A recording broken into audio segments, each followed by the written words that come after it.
I just have one thing to say to everybody. This is your team, and it's here to stay.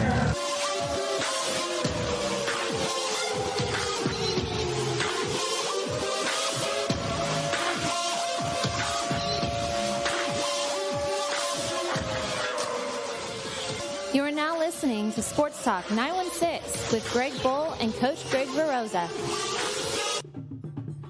If you'd like to participate in the show, there are a couple of ways to do it. If you want to contact us on Twitter, use the show's Twitter address, which is @SportsTalk916. For Greg B, go to @MrChief916. And for me, Coach Greg, it's @Greg Veroza. And Veroza is VAROZZA. And if you want to chat live with us, the best place to go is go to the Mixler page and hit chat. There you'll see all of us chatting together as the show goes on.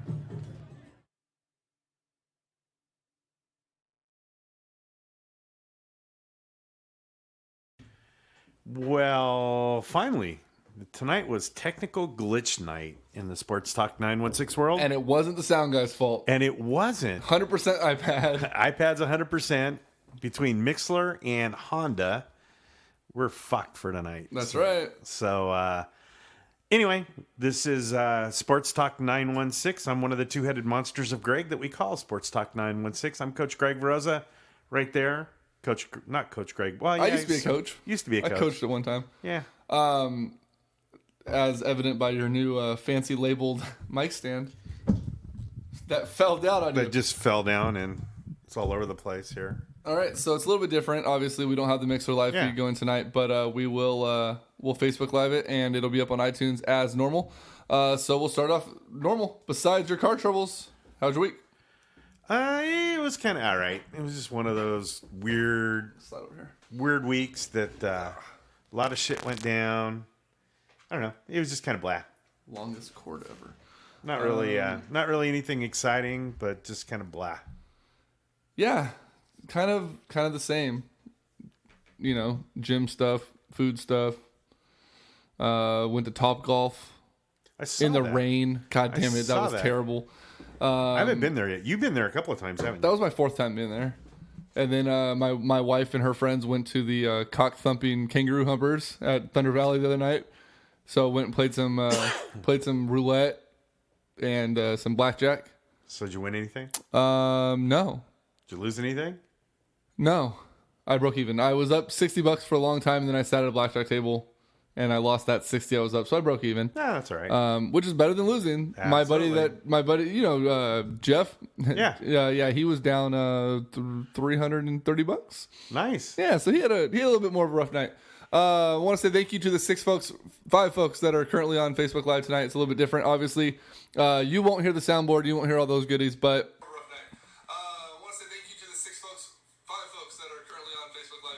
It's working. Well, yeah, but now it's like I don't know how that super echo. But yeah, we're gonna keep it going tonight. So obviously, Mr. Rosa, NFL fantasy football. No, fantasy football for us died a long time ago.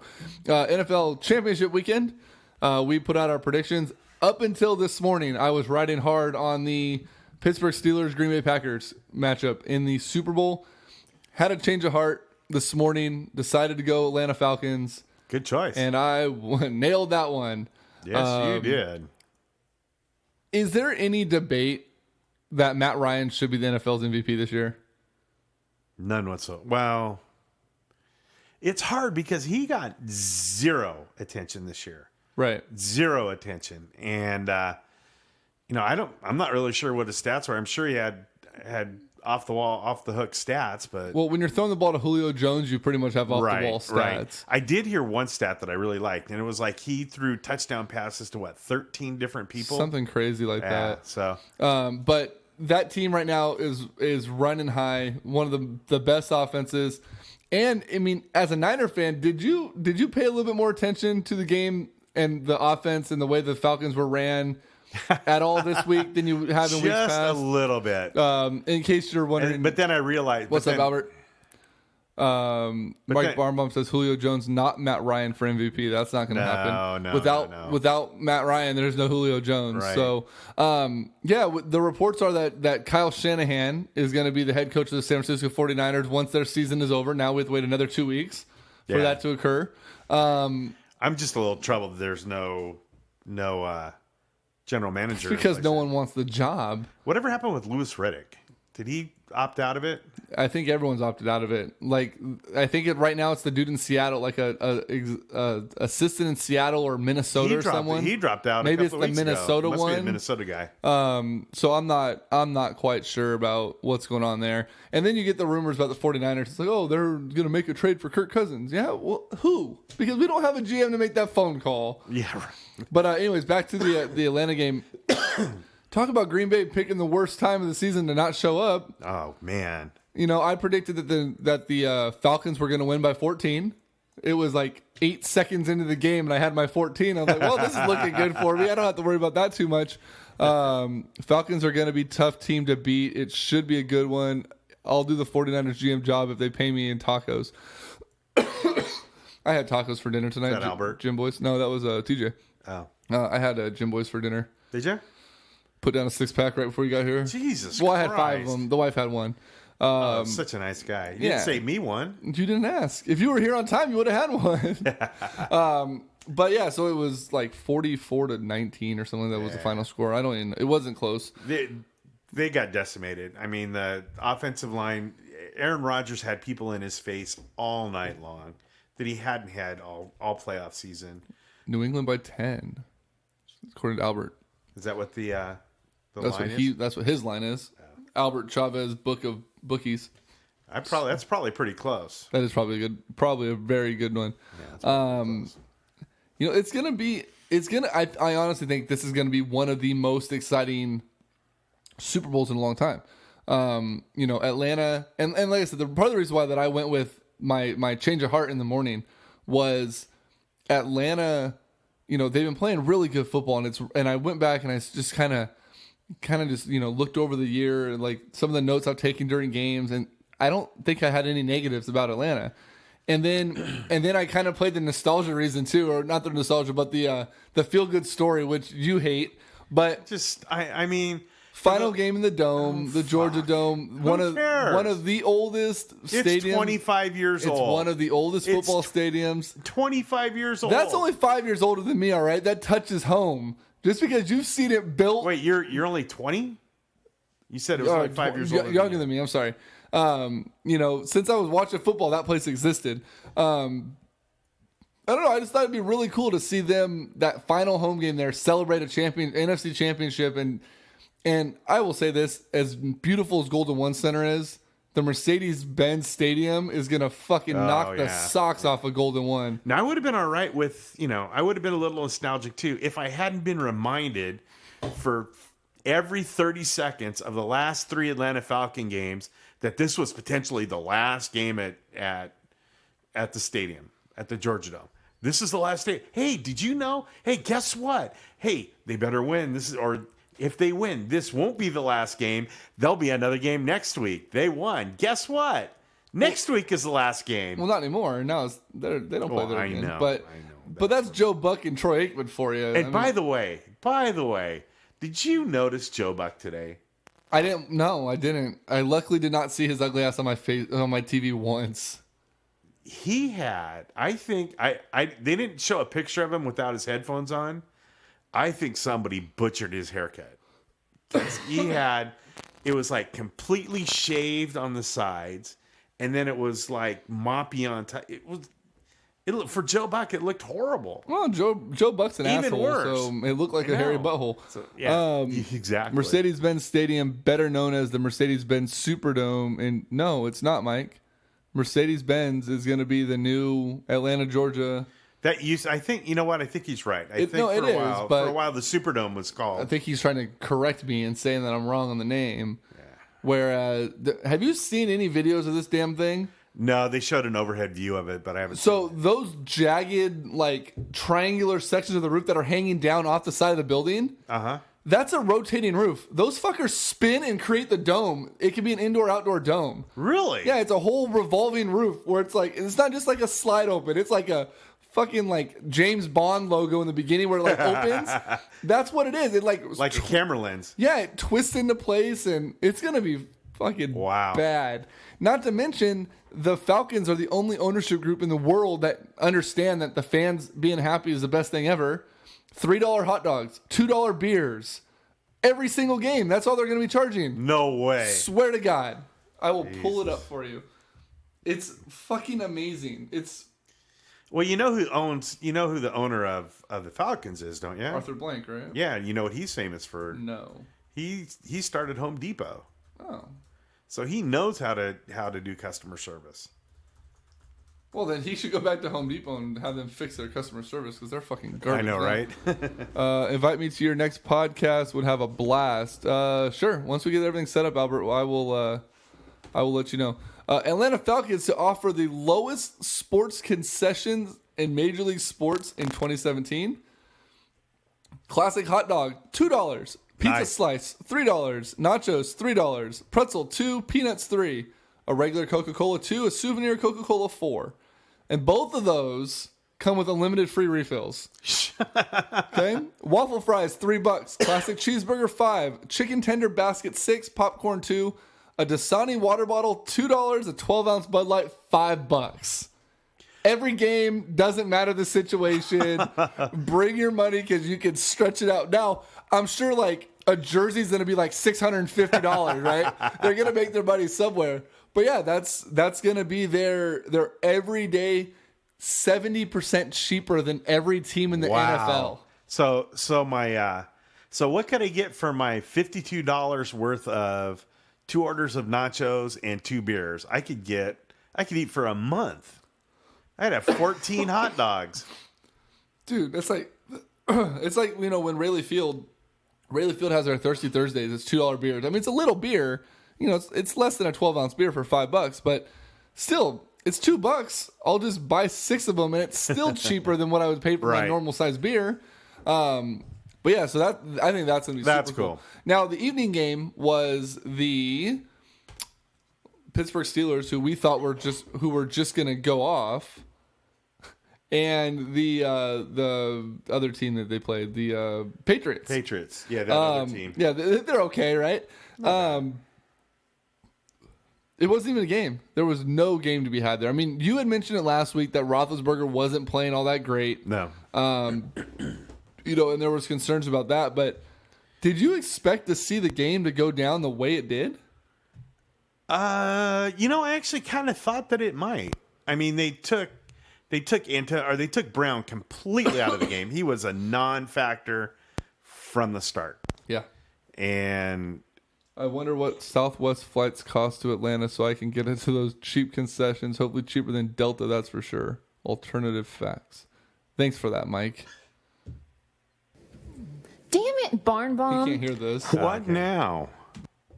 Hi, this is Mike Barnbaum. But yeah, so that wasn't even a game. I mean, No. But now the lead up is going to be quite impressive. So, fun fact: New England has the number one. Chris Hogan was a beast. Has the number one defense of points against. They give up the fewest points.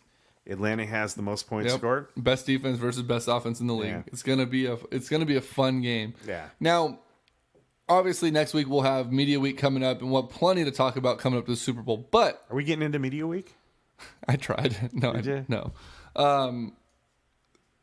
Something came up in this game that made me question something.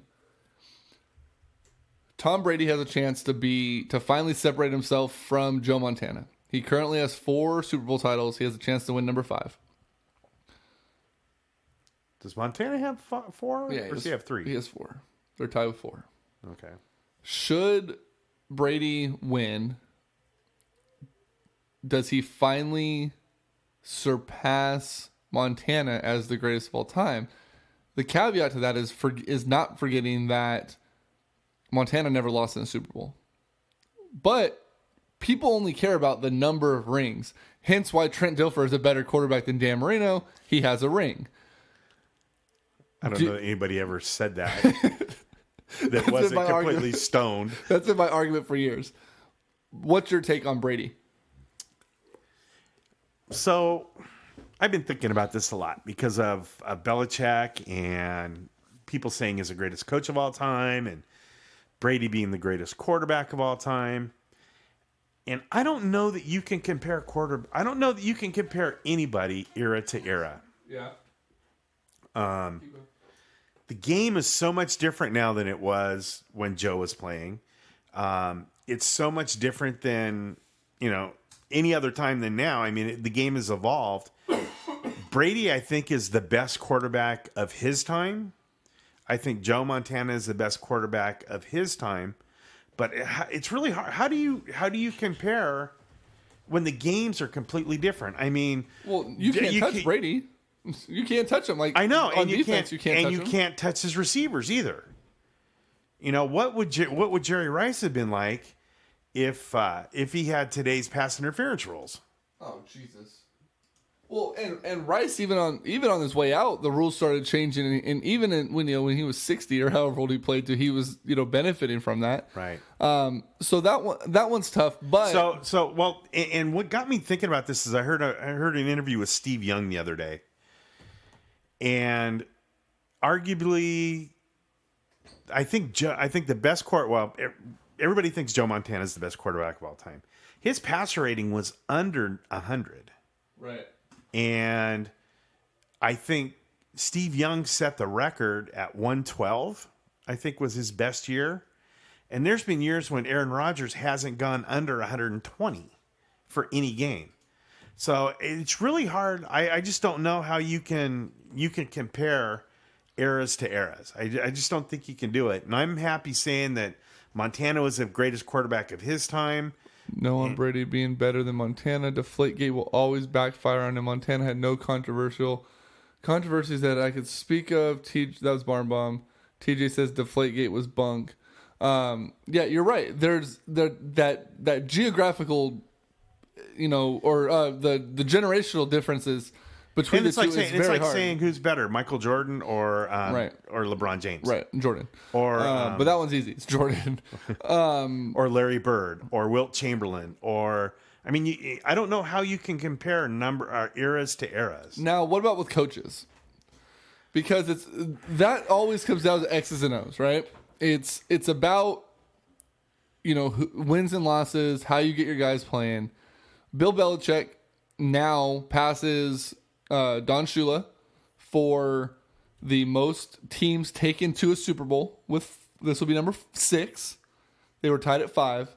He has 5 more playoff victories than the great Tom Landry did. He's at 25. Landry's at 20. And he has a chance to win his 5th ring, which would be, Chuck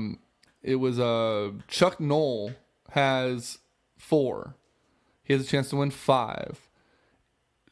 Aside from the championships, but being there the most times, the most playoff victories, championships aside, where do you rank Belichick as far as one of the top coaches goes? And then if he does win number 5, does that cement him? And I know where Barn Bomb's going to go with this, so I'm going to go ahead and cut him off beforehand. Spygate, Deflategate, all of that doesn't matter because it's irrelevant to what he does to get his teams there. One game, as evidenced by the Dallas Cowboys this season, makes or breaks a season. It's not something that... It's not like they were spying on people every game. No, they weren't deflating footballs every game. That's questionable. That one could be questionable. But just numbers alone... Where do you rank Belichick? Is he the greatest coach of all time? Should he win the Super Bowl? Okay, I'm going to go the same way I did with the quarterbacks. Okay, and the way that I look at great coaches is how did they change the game? Not just how they won, but did they change the game? Did they leave an impression on the game that's going to last for years and years and years? So, Bill Walsh basically created football the way we know it today. Right. I think Belichick has taken that and run with it, but when he's done, you're not going to go, oh yeah, Belichick is responsible for doing this. Are you sure? What is he added to the game? What does he change the game that coaches are going to copy? There's not a system. I guess what I'm saying is the best coaches in my eye create systems that people are going to follow. Yeah. Don Coryell, Vince Lombardi, Bill Walsh, Don Shula. They changed the way they adapted the game to fit their needs, and it was completely successful. So the only thing I think on a caveat off of that is Belichick has successfully shown that consistency and a winning culture is contagious. Right. He's been with the Patriots and Tom Brady for 17 years. Before that, it was Bill Cowher, who had a long reign like that. That in modern day sports, I don't care what sport you're in, aside from maybe one, which is Greg Popovich, and then Jerry Sloan in the NBA, was but Sloan. I don't put Sloan in that same because he wasn't as successful. No, but so aside from everyone else minus two, he kind of sets the model of consistency. So he may not have changed the game as far as like X's and O's goes, but he literally changed the way that a quarterback-coach relationship was built, that you want to have that consistency. The ownership's going to look for their Bill Belichick, their long-term guy. And then aside from that, think about the early 2000 teams when they were literally patching together people for pennies because they wanted to be there. You know, they weren't chasing the money, the money trains. These guys were taking huge pay cuts to go play for the Patriots, and they were winning championships with it. So not only is it a model of consistency for players, like, hey, this coach has been here 8 years, he's going possibly the Belichick route. This is great. I want to be a part of that. But from an ownership standpoint, I keep wanting to say Art Monk. It is Monk, right? Who? For Patriots. Who's their owner? TJ. Owner. Robert Kraft. That's pretty close to Art Monk. Yeah, sure. For Kraft, I mean, that's 6'8" black receiver played for Washington. But yeah, that's right. I don't know why that name was in my head, but to me, that sets a model of consistency for an owner too. It's like, hey, I can win championships, bank tons of revenue, and stay out of it and not get involved, and not have to pay a shitload of money because my guys want to play for this coach. So he may not have changed it the way Walsh did or the way Shula did, but I'm not sure that you could say he didn't have an impact on the NFL. I mean, I don't think he changed the game like those other guys did, but he's been able to take the game as it is and perfect it. So let me ask you a question. Who's a better coach? Popovich or Belichick?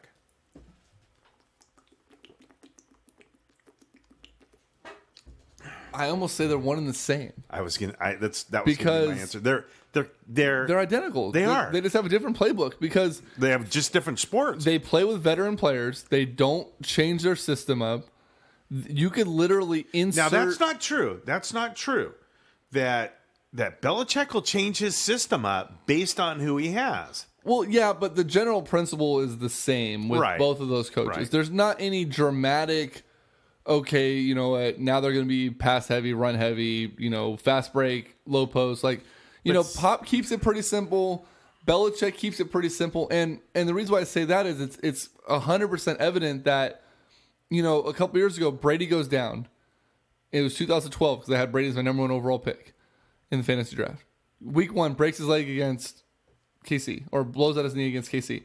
Matt Castle comes in and looks like fucking Tom Brady. Right. And then Castle gets paid and then sucks ass. And then Brady comes back and they start winning again. And then all these old players cycle out. And then they bring in these young guys with a couple veterans and they start winning. And then he gets hurt again. And then Jimmy Garoppolo comes in and they win games. And then this year he's suspended 4 games and Garoppolo comes in and wins. And then what was the other guys? There's like this other young kid. I can't remember what the hell his name is. Their third stringer. Literally, I think he played like community college football and they signed him and he came in and win games. Right. Like Belichick has that model of consistency. Same thing with Pop. Aside from Tim Duncan, Ginobili, and Parker, until they got Kawhi Leonard, You couldn't name 5 people on the Spurs. No. But then again, you didn't have to because the system allowed them to just play freely. And the system, if you look at both of those clubs, the system is playing the game exactly like it's supposed to be played. Right. They don't get flashy. They don't draw attention. Jacoby Brissett is the guy's name. Yeah. Everyone together now go, who? Yeah. But he's 1-0 as a starter. Right. Like, you know what I mean? It's ridiculous. So those coaches demand, and they have the ability to get the players to play the right way, the way they want them to, and do the fundamentals right. I mean, Tim Duncan, what's his nickname? The Big Fundamental. Oh, yeah, the big fundamental. Because that's the way he played, and that's the way he was coached. I look at those kind of teams. I look at teams like San Antonio, and I wonder. Noah Williams here says, like Chris Hogan, he's a practice squad wide receiver on any other team. He was scraping 200 yards today. Oh yeah. Not only that, Chris Hogan today. Not only was he a practice squad wide receiver anywhere else, but talk about a tough son of a bitch. He was having leg issues all game. He would go out, run his routes, catch 200 yards almost, come off, and instantly heat packs on his quads to keep him tight or to keep him loose because he was tightening up. Doctor at the halftime told him don't go back in the game. He said, "Fuck that, I'm playing." Kept going, and that I think is something that Belichick brings out of these guys too. It's like Belichick is not afraid to go, and same with Pop. You know what? You're not going to put full effort in. Sit your ass down. You're not going to play. Or in Belichick's sense, you're not going to put your 100% in. See you later. Yeah, I'll just cut you. Yeah, it doesn't you're matter. We're going to trade you to Cleveland like they did with that linebacker. Right, exactly. So it's like these guys, they get the full potential out of these guys. And I think that right there is, like I said, it's not the way the game is played per se, like X's and O's like Walsh and Shula and those guys had, but it's a mental aspect to the game that if you look around the league, that's not on many squads. I honestly think there's maybe 3 teams right now that guaranteed to have that, maybe 4. It's New England, Pittsburgh, Seattle, and you might make an argument for New Orleans with Sean Payton. Other than that, there's not a lot of hard-nosed, I'm getting full effort all the time because the coach... I wouldn't put Peyton in. I wouldn't put... That's why I said maybe. Yeah, like, he would be like the outskirts of it. But look around. There's no other coach that you look at and go, these guys fully respect their coach 100%. Right. Because... And 3 different ways that goes about with those 3 different teams. Mm-hmm. Look at those 3 guys. Belichick rules by authority. And he Green Bay could be one of those teams, too. With Mike McCarthy. But they can't keep those guys fucking healthy. No, not at all. Yeah, so then you look at Josh, I wouldn't put KC there. Andy Reid gets gets walked over everywhere. Now, don't get me wrong, Andy Reid has a knack for making teams play very good, but when it comes to through and through respect for the coach and always having them on their side, I wouldn't put Casey in there. No, and Tomlin and Edelman is a beast for sure. Yeah. And those other 2 coaches just come about it so much different. They all 3 have different personalities. Getting back to that Belichick Popovich thing, those 2 are the same identical person. Everything, the way they deal with the media, the way they deal with their players. You ask anybody that's played for either one of those guys, and they say they're hilarious, they're fun to be around.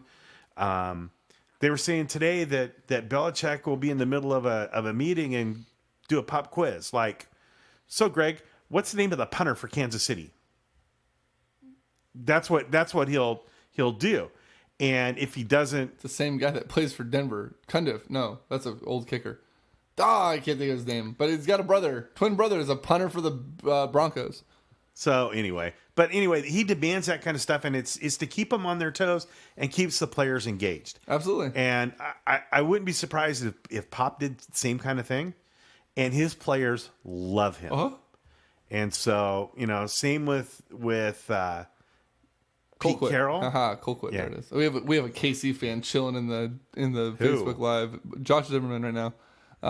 He just got the KC logo tattooed on his forearm right after they lost, which is true dedication. They lose in the playoffs, they didn't get it done. It's not as dedicated. How do you become? Hold on, it's not as dedicated though as having a fucking Sacramento Kings logo tattooed on your damn leg. Just put two that of out them, there. right? Don't you have I two? have one. I'm not that stupid. Oh, you have a Giants logo. Giants, yeah, not doubled. 49ers? No. No. Well, Raiders? I might. If the Raider one might happen for a Niners tattoo. I'll probably get a dumpster that's on fire before time's up. That's yeah. So I don't know. I think those guys do it right. You know, I would have to put Belichick in on that Mount Rushmore of great coaches. You have to have a dynasty like he's had for the last 20 years in this era. It's almost impossible. Modern era Mount Rushmore. Modern era Mount Rushmore, absolutely. He probably has two of the foreheads. Let's move on to a different sport. We just mentioned the Kings. Let's talk about them. Do we have to? No, because I have a question for you. First of all, the whole DeMarcus Cousins thing, you know, that foul that the refs admitted that they had wrong was a fucking joke.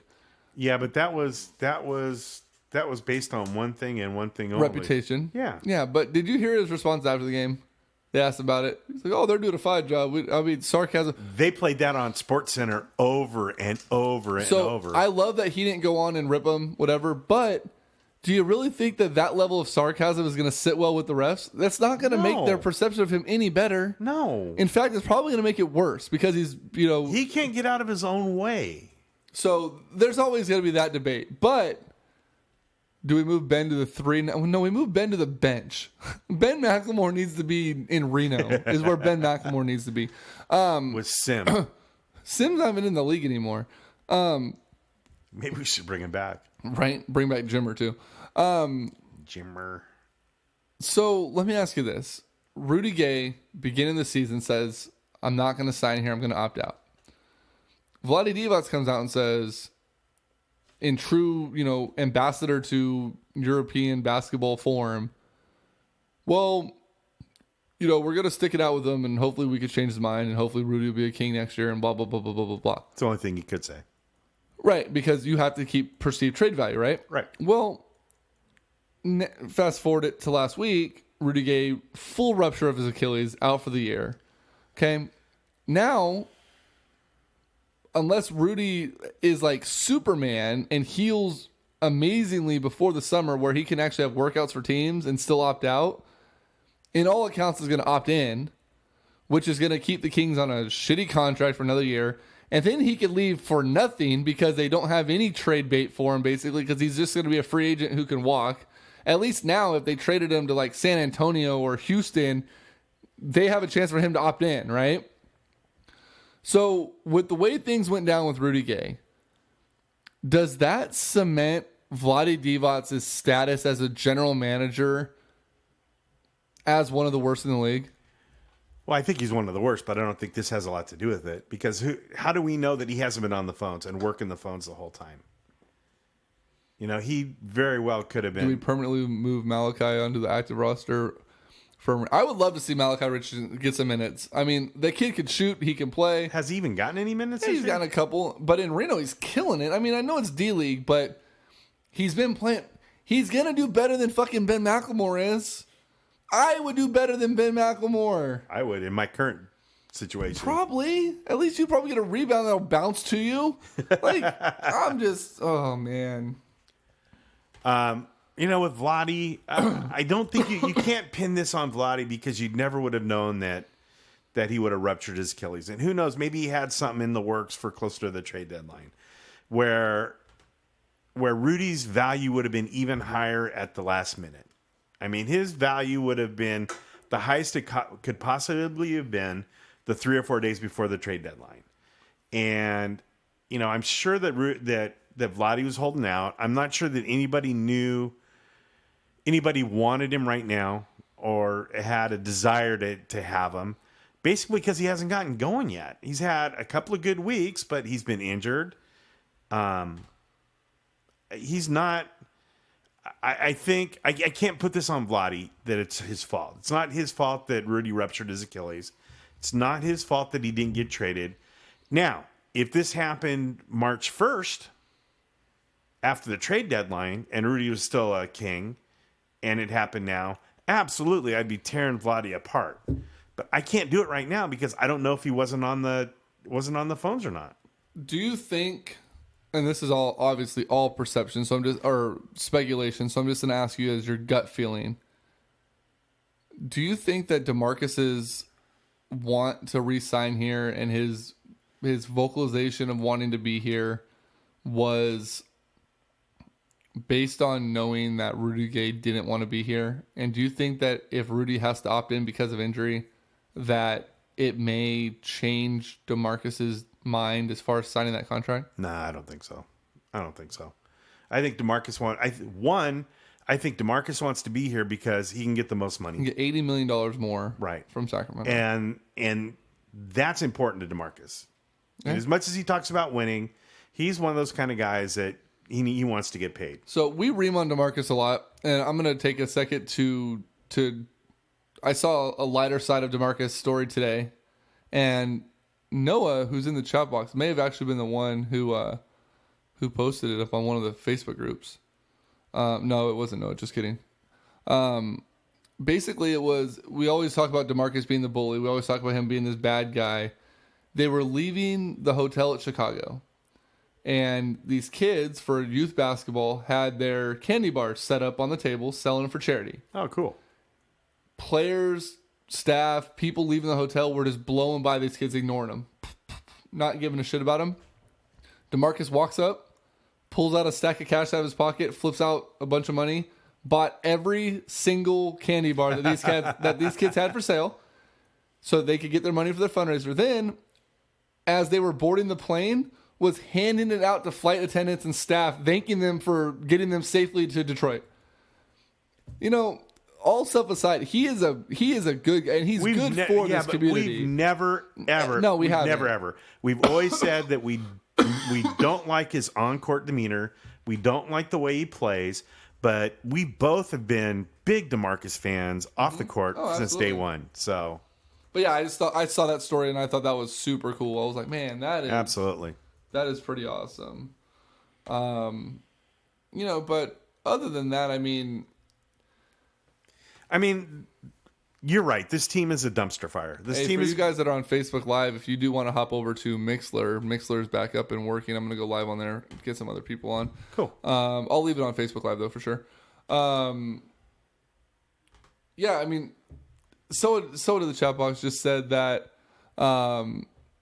it's Noah said that he really thinks that DeMarcus can't stand Rudy. And I've heard that from so many people. And here's the other thing. What other coaches and what other organizations are going to put up with this shit? Does he? I mean, do you think he knows that if he goes to San Antonio, he's not going to be able to pull this crap? If he goes to about 4 or 5 other teams, are they going to put up with this shit?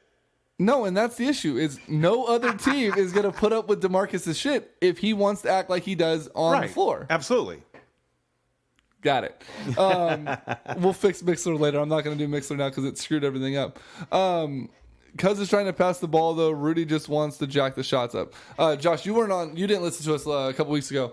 We talked about that, about who's a bigger black hole. Is it Rudy Gay or DeMarcus Cousins? And I put up the argument that it most certainly is Rudy Gay, because DeMarcus, while he does still try to find that pass, ultimately does go back to him because he's option one.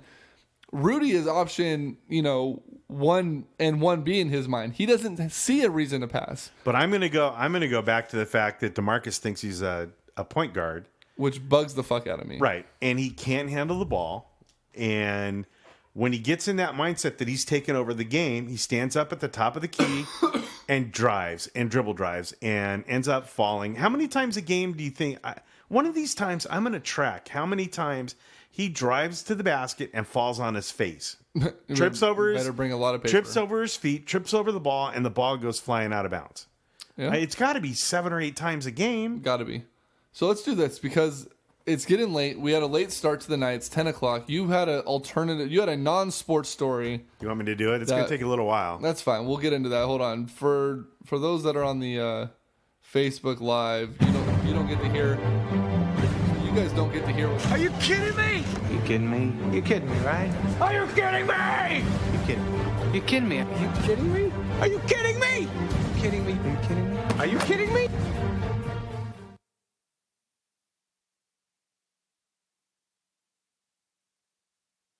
All right, so we are going to do Are You Kidding Me with Greg Rose. He has a story here. Before we do that, on Facebook Live, Noah Williams asks, what's wrong with Collison this year? He's played awful, in my opinion. I think it's a misuse by the coach. I don't think he knows what his role's supposed to be. I don't think he knows, how he wants to use him and Lawson and, any other point guard combination. And ultimately, I think this is signaling the end of Darren Collison in Sacramento. I don't think he'll be here next year. I really just don't foresee Collison wanting to be here if he's not going to be used this way. I mean, he has a part-timer in Ty Lawson who literally got brought in, essentially during the suspension for Darren Collison. And, some might agree with me, some will disagree that he took it. Took the starting role or took the minutes by the way he played a little bit, he being Lawson.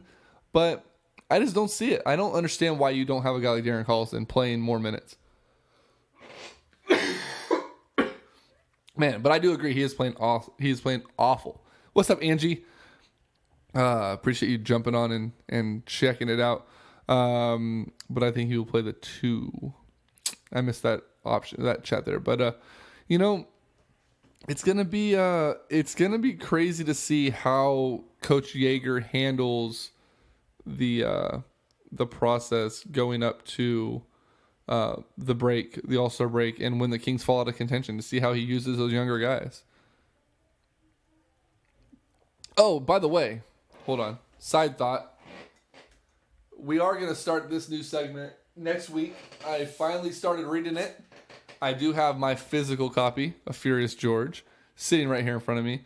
I'm through the intro and I'm into the first. I'm in the first. Bogdanovich. Yeah, he's supposed to play next year. Furious George. I'm in the first couple pages of it, and he's talking about how he was an asshole player, which obviously equated to him being an asshole coach. But we'll dive into that next week. So, Greg, you have it up? Yeah. All right. So this is.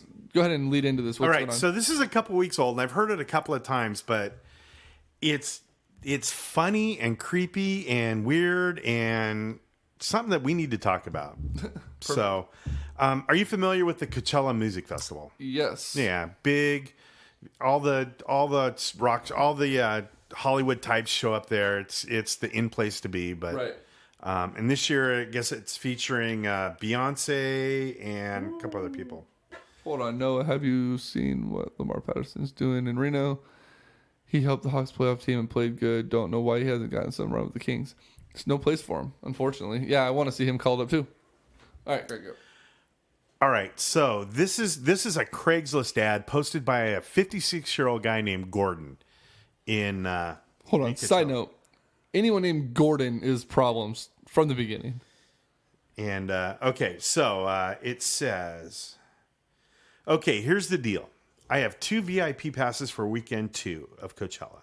I'm willing to give it away for free to the right person. I'm looking for a traveling companion that can enjoy the festival with me and just have a good time.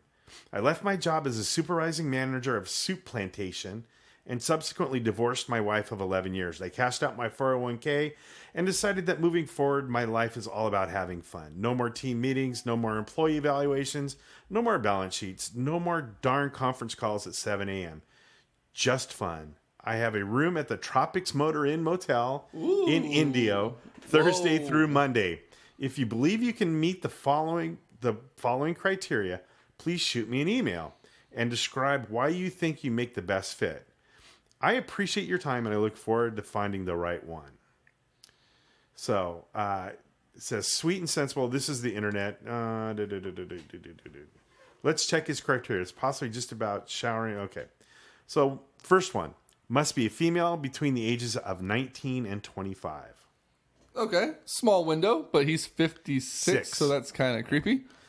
Must be comfortable traveling in a recreational vehicle. That's an RV for those young folks. A vintage Shasta Chinook 3,100, and I'll show you the picture later. God damn, that's old. It is. Yeah. That's like the It's fleet, on. It's like the fleet side, like the aluminum tin can. Yeah, one. yeah, exactly. So you know your RVs. I do. Yeah, I like that. I've watched RV with Robin Williams a few times. Been around the block. Must have fashionable sense of style in the vein of typical Coachella gear, i.e., cute Indian headband, small ribbed jean shorts, lots of colorful bracelets. So, for those of you that aren't familiar, Coachella is basically the new Woodstock on a much less hippie level. I'm surprised he didn't say like pasties, because a lot of chicks just run around topless. And it's a place to be seen and be seen. Right. And that's where, okay, so preferably have a playlist of various Coachella artists on your phone that we can listen to on the ride over. Okay. Apple Music, Coachella, go for it. Okay. Now it starts to get fun. Must keep hands and feet moisturized at all times. Hey now. Must be open-minded and opportunistic. Must be okay with periodic hand-holding, perhaps during certain sensual songs, and while walking to the festival initially. Just initially, though. Not once we're there. Once we're there, fuck holding hands. Oh, wait a minute. Okay. Fingernails and toenails must be nicely painted and harmonious with general color scheme of outfit. Okay, so bring a bag of nail polish, because Coachella youth change a lot. TJ says this guy's in line to meet Chris Hansen. Yeah. I will provide snacks such as beef jerky and peanut butter sandwiches, but if you have additional snacks or drinks, big bonus. Okay. No jelly, though. Just peanut butter. Peanut butter, yeah. Just peanut. Now, pop quiz, chunky or creamy? I don't know. What would you prefer? Oh, chunky. Oh, thanks. High five. Yes. You hear that, wife? Fucking chunky peanut butter is the way to go. All right. So, number 10. There's 20 criteria. Good Lord. You know what this reminds me of? The Jim Tom Sula exit letter. I need to find that. Being social is fine, but no excessive fraternizing with other male festival goers. And male festival goers... with other male festival goers, and most definitely no public affection with other festival goers. Violation of this rule results in immediate removal of Tropic motor motel room privileges and even a return ride. Okay. Number 11, periodic moments of extended eye contact. Okay. It gets weirder. Allow me to brush your hair once per day. Not mandatory, but encouraged. What? Must not be into drugs. Pot, okay. Okay. Must take a minimum of 4 photos of us together and post them to your Instagram account. And he misspelled Instagram.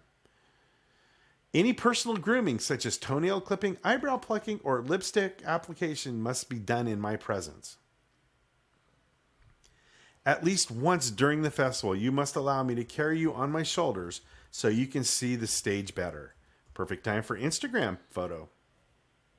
Turn around the other way and Yeah, right. Hey now. At least twice during the festival, you must tell me in a playful manner that I am naughty. You're so naughty. At some point in time during the festival, you must tell me that you didn't know how this would go, but you're actually having a really good time. Did you ever see The Silence of the Lambs? That's what this reminds me of. Yes. At least once during our stay, after your shower, you must use the steam to write a cute message on the bathroom mirror for me to find later when I shower. Question for you. Is help with a heart above it, around it, or a heart on the exclamation point, is that cute enough for you? I think so. Because I think that's the cute message I would go with. Number 20, and lastly, must be ready to party and have fun. This is a once-in-a-lifetime opportunity and is mentioned an all-expenses-paid trip. If you think you're the one, let me know, and we can have a great time together. My name is Gordon, and I'm 56 years old from West Covina. Wow. All right, so we're gonna. That's fucking terrible. Isn't that? It's hilarious in a really kind of scary, freaky way. Right. So we're gonna roll the clock back because TJ gave me the link. Oh, did he? We're gonna rehash this because Nice. I have a feeling it's gonna be just as funny as the first time we heard it. This was a letter sent by Chip Kelly to the 49ers HR department when he got the keys to his office after Jim Tomsula was fired. Dear 49ers HR department, upon arriving at my new office, I was shocked to find that it had not been cleaned, nor had any of the contents from the team's previous coach been removed. There was also peanut butter on both sides of the door handle. This is unacceptable. I have gone through the trouble of cataloging the items found therein and would like them removed immediately. They are as follows. Coach's playbook that had its contents exchanged for an old copy of Goodnight Moon. Rotary phone shaped like a slice of pizza. Sealed envelope. Wait. What was that now? A rotary phone. Rotary phone. Shaped like the slice of pizza. Sealed envelope containing sad photographs of Pete Carroll sitting in his car. Broken meat slicer being used to prop up another larger meat slicer. Commemorative XXL tank top from ZZ Top's 1983 Eliminator Tour. Presumptive Coach of the Year acceptance speech scribbled in nugget on the back of a Chevy Astrovan owner's manual. Large ornate poo-poo platter that almost certainly came from a very nice restaurant. Middle-aged ventriloquist dummy wearing a Michigan hat, whistle, and no pants. Dry erase board, diary lamenting team's lack of effort, heart, and the temperature of stadium toilet seats. Basketball trash can with a human turd at the bottom. Fully functioning kegerator tapped with a quarter keg of Metamucil. A Showtime rotisserie grill containing a melted George Foreman grill. Tear-stained letter to American Pharaoh never mailed. Plastic bin labeled swear jar filled with $687,010 in U.S. currency. Military cell phone from the 1970s signed by R. Lee Ermey. Mannequin head adorned with the gold necklaces of varying lengths. Mannequin butt adorned with jock straps of varied shades. Seabirds of North Jersey field guide bookmarked at the goals chapter. Easel holding mostly finished oil painting of Alex Smith riding a small horse. That one's for you, Josh. Doctor's note that said Jim cannot come to work today because he's wedged between two sports cars in my parking lot. Two stray dogs having sex. I love how they're still having sex when he walks in the office. Just going to town. Crude tunnel behind bookshelf connected his office to the wench's dressing room at medieval times nearly 6 miles away. Makeshift pillow stuffed with old football prospectus magazines. Makeshift bed made of Navarro Bowman jerseys. Heavily used cardboard cutout of post-retirement Larry Zonka dressed in an American Gladiator blazer. Not sure why, but the stray dogs seem to be protective of it. No microwave, no toaster oven, yet dozens of discarded bagel bite boxes, meaning Tomsula was likely eating them frozen. Old Milwaukee beer can pyramids. Signed frame headshot of Ann Ramsey. An Iron Sheik wrestling singlet. Jug on the bookshelf labeled meat next to a Febreze bottle filled with what appears to be Parmesan cheese. Sling blade calendar from 1996 on the wall with notes. Nude rodeo tickets. Electric football board arranged with miniature football players meticulously sculpted in store brand salami. Desk drawer full of loose Doritos which mysteriously disappear and refill after anyone leaves the room. VHS copy of something called Jiggles 3 Boobs Detective. Handwritten copy of script to Jiggles 3 Boob Detective. World's greatest step-uncle mop bucket. And a strongly worded letter to the editor of Seafood Magazine, which does not exist. We checked. Please send a stadium custodial employee to the head coach's office as soon as possible, as the smell emanating from the room has made it difficult for the people working in that wing of the stadium. An exterminator and or dog catcher would also be necessary. Furthermore, we suspect he may still be living in the vents. Sincerely, Chip Kelly. There's a couple that I think were probably legitimate. Some of them may actually have been legitimate. You know, the beer can pyramids. I can see Tomsula putting beer cans. I honestly think my favorite one is no toaster, no oven, but empty boxes of Hot Pockets, which leads us to believe he was eating them frozen. And you know, you can never go wrong with Jiggles 3. Boobs detective. But you have to have the script with you. Yeah. Follow along. Last thing, we're talking 49ers. Well, kind of. We mentioned Kyle Shanahan. Are you going to be okay with that? Do we have a choice? No, but as a Yeah, fan- I'm all right with that. The only problem with Kyle Shanahan coming to the Niners is there's no Julio Jones, there's no Matty Ice, there's no any of their running backs, there's no any of their offensive linemen, there's no nothing. Yeah, but There's no Mohamed Sanu. the other thing though is if the Kirk Cousins thing even has any legs to it, they had a great relationship when he was in Washington. Yeah. The other funny thing that I'm going to leave with here before we end the show, and I don't want to pile on Atlanta Falcons fans because they're riding high right now. They're headed to the Super Bowl, but they're prospectively losing Kyle Shanahan. I saw this. There's 3 candidates for offensive coordinator. There's no way. The lead candidate. There's no way. The lead candidate of the 3. No way in hell this is ever going I to repeat, the lead. That means the guy that's in the front. There's no way this is going to happen. Lead candidate for offensive coordinator No way it's going to happen. of the potential Super Bowl It's not champion Atlanta Falcons. None other than Chip Kelly. He's the lead candidate. How the fuck do you get him to be the lead candidate for anything except for a job at Oregon? Again, I just go back to my one line. There is no way in hell that's going to happen. What are you going to... Here's what I want you to do. I want you to prepare... I know where you're going with this. I ain't doing it. What? Go ahead. I want you to prepare a blog entry for our Blog website. entry, okay. Oh, you know what? Let's do it this way. Let's have you prepare a written statement that we'll have you read on the air. Okay. That we will chop and splice to our website. That we will send out as a bulletin to Falcons fans should he be hired as like as a former person that supported a team under Chip Kelly. In other words, kind of a list of warning signs. Yeah, like a list of things that they may find in his office, like one of those things. Because he may be actually I did hear that too, that he is actually a coordinator position candidate in Jacksonville as well. But as far as I know, they said no. I think they said no. As far as I've heard, the Falcons are hot on his trail. But yeah, so we'll get into that. But other than that, I just thought that was hilarious. And yes, this is week number 2 of me fondling my Hunter Strickland baseball. Baseball's almost back. I cannot fucking wait. No kidding. My uncle's in Arizona right now at fantasy camp, which means spring training's right around the corner. Nice.